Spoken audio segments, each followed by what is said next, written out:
నమస్కారం. ఈటీవీ భారత్ కు స్వాగతం. మీరు చూస్తున్నారు న్యూస్ టైం. ఎల్లుండి మల్కజ్గిరిలో ప్రధాని మోదీ భారీ రోడ్ షో. 16న నాగర్ కర్నూల్, 18న జగిత్యాలలో బహిరంగ సభలు. భారీ ఏర్పాట్లలో కమలం నేతలు. 5 ఏళ్లలో పాలమూరు రంగారెడ్డి సహా కోయల్ సాగర్ పూర్తి చేస్తాం. నారాయణపేట జిల్లాలో సంగం బండను పరిశీలించిన భట్టి, ఉత్తమ్. గత ప్రభుత్వం పైసల కోసమే ప్రాజెక్టులు చేపట్టిందని విమర్శ. పార్టీ మారడం లేదన్న వర్ధన్నపేట మాజీ ఎమ్మెల్యే ఆరూరి రమేష్. ఉదయం ఇంటి వద్ద హైడ్రామా.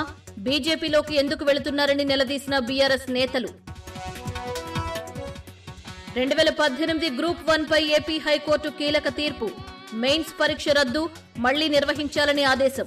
అప్పీలుకు వెళతామని ప్రకటించిన రాష్ట్ర ప్రభుత్వం. రేపు ఏపీలో టీడీపీ అభ్యర్థుల రెండో జాబితా. వీలైనంత మంది అభ్యర్థుల్ని ప్రకటిస్తామన్న చంద్రబాబు. సమయానుకూలంగా జనసేన, బీజేపీ జాబితాల వెల్లడి. లోక్సభ ఎన్నికల వేళ మహిళలపై కాంగ్రెస్ హామీల వర్షం. నారీ న్యాయ్ గ్యారంటీ పేరుతో మహిళలకు 5 గ్యారంటీలు. పేద కుటుంబాల్లోని మహిళలకు ఏటా 1 లక్ష నగదు బదిలీ. ఢిల్లీ మెట్రో విస్తరణకు కేంద్ర మంత్రివర్గం ఆమోదం. 21 కిలోమీటర్ల మేర 2 మెట్రో కారిడార్ల విస్తరణ. జైకా నుంచి 4,309 కోట్ల రుణంతో నిర్మాణం. గత 5 ఏళ్లలో 22,217 ఎన్నికల బాండ్లు జారీ. సుప్రీంకోర్టుకు ఎస్బీఐ అఫిడవిట్.